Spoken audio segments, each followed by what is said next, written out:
all the hard work they're doing to launch and execute and manage the fantastic ERG program. The next thing I want to talk about is the rent bridge reminder.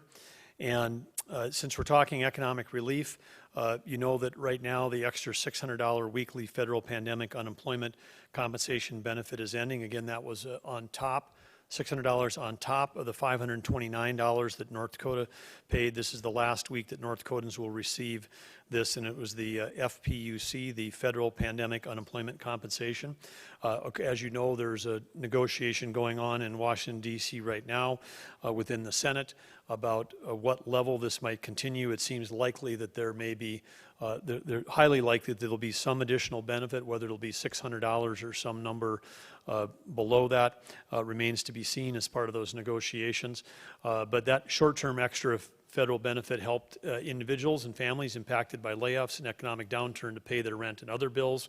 With the extra payments ending, we want to remind North Dakotans that if you get into August and the federal government hasn't figured out what they're going to do with the extending the federal pandemic unemployment, and if you don't have an opportunity to go back to work at your employer, we do have, Team North Dakota has been working through multiple state agencies, Housing Finance Agency, Commerce, and Human Services to address housing and homeless needs during the pandemic. Emergency Rent Bridge, which offers short-term rent assistance for qualifying renters. That program, which we launched earlier this spring in the pandemic, is still available.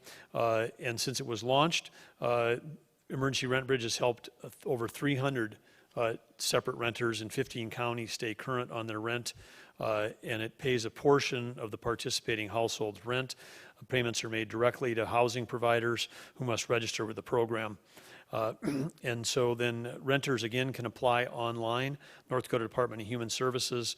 So go there and look for the rent bridge, or you can go there, or again, I'm sure you can go to ndresponse.gov and there'll be a link there that'll take you to Rent Bridge. Departments also can assist renters who need help by submitting needed documents electronically. And again, housing providers can find information in the same place about how to register and validate rent amounts for participating renters. Same webpage under the northdakota.gov, nd.gov, DHS, info, COVID-19 Rent Bridge. The funding for the Rent Bridge comes from a number of federal funding resources provided in North Dakota. So again, that's part of the some of the federal funding that came in.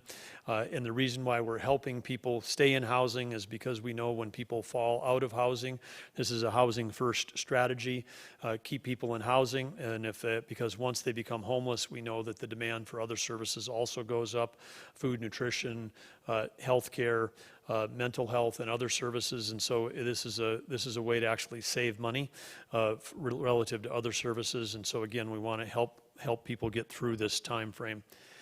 Today, I signed a couple of executive orders. The first one, and I'd call these sort of red tape cutting executive orders.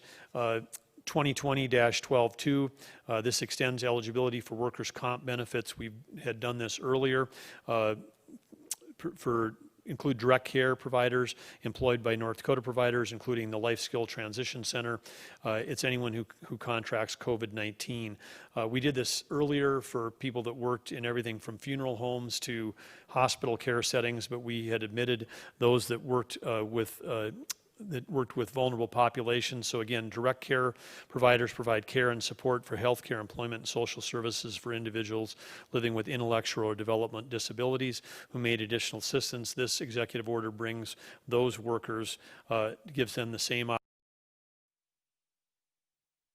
other classes of workers working in risk environments did here. So this will ensure that critical direct care providers receive the support they need to keep serving North Dakotans, protecting their own and their clients' health.